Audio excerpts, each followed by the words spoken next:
হচ্ছে যাতায়াত অবস্থায় ঘন্টা 2 ঘন্টা বা 7-8 ঘন্টা যখন জার্নি হয়, তখন আরামদায়ক যাত্রা যদি হয় তাহলে দেখা যায় ওই সময়টা কাজে লাগানোর সুযোগ রয়েছে। কাজে লাগানোর সুযোগ রয়েছে এই কারণে যে এখানে বই পড়া, পত্রিকা পড়া থেকে শুরু করে অসংখ্য মাধ্যম রয়েছে যেগুলোতে আমরা সময় ব্যয় করি, শিক্ষা গ্রহণ করি। সেই সময় দেখা যায় অনেকেই যারা ইউনিভার্সিটিতে পরীক্ষা দেওয়ার জন্য যান, ভর্তি হওয়ার জন্য বা চাকরির জন্য যারা পরীক্ষা দেওয়ার জন্য ঢাকা শহরে যান, তারা দেখা যায় ট্রেনের মধ্যে বই পুস্তক পড়েন, পত্রিকা পড়েন, বিভিন্ন শিক্ষণীয় ভিডিও দেখে থাকেন বা ব্রাউজিং করেন, নিউজ পড়েন বা অন্যান্য অনেক কিছু অনলাইন নিউজ পড়া থেকে শুরু করে নানাভাবে সময় ব্যয় করে থাকেন।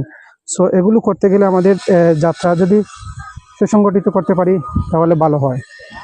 সো প্রিয় দর্শক, দেখতে পাচ্ছেন আমরা এই যে পয়েন্ট কুলৌড়া উত্তরে পড়েছে, একটু হয়তো এখানে 30 সেকেন্ডের রাস্তা কুলৌড়া জংশন স্টেশন থেকে এখানে আসলে দেখতে পাচ্ছেন মূলত এই জায়গাটি সাধারণ গাড়ি ক্রসিং হয়। সো এগুলো যদি এখানে রেল ক্রসিং থাকবে, যখন ডুয়েল গেজ চালু হবে তখন দেখা যাবে মূলত আমরা অনিরাপদ জীবন হওয়ার সম্ভাবনা রয়েছে, কারণ এখানে আলাদা ব্যক্তিদের নিয়োগ দিতে হবে যেন গাড়ি যখন আসবে, ট্রেনগুলো আসবে, কারণ ডুয়েল গেজ ব্যবস্থা যখন চালু হয় তখন উন্নত যে ট্রেন চলবে সেখানে দ্রুততম গাড়ি বা ট্রেন চলবে, যার পরিপ্রেক্ষিতে মূলত এখানে দেখা যাবে যে নিরাপত্তার জন্য এখানে মানুষ নিয়োগ দিতে হবে এবং গেটম্যানকে সর্বদা অ্যাক্টিভ থাকতে হবে।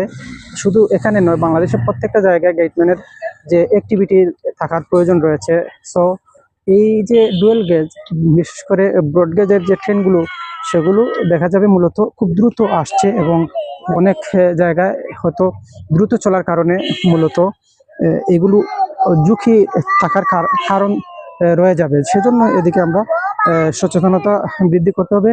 জনসচেতনতা বৃদ্ধির পাশাপাশি যারা কাজ করবেন, ডিউটি করবেন, তারা যেন অ্যাক্টিভ থাকেন সর্বদা।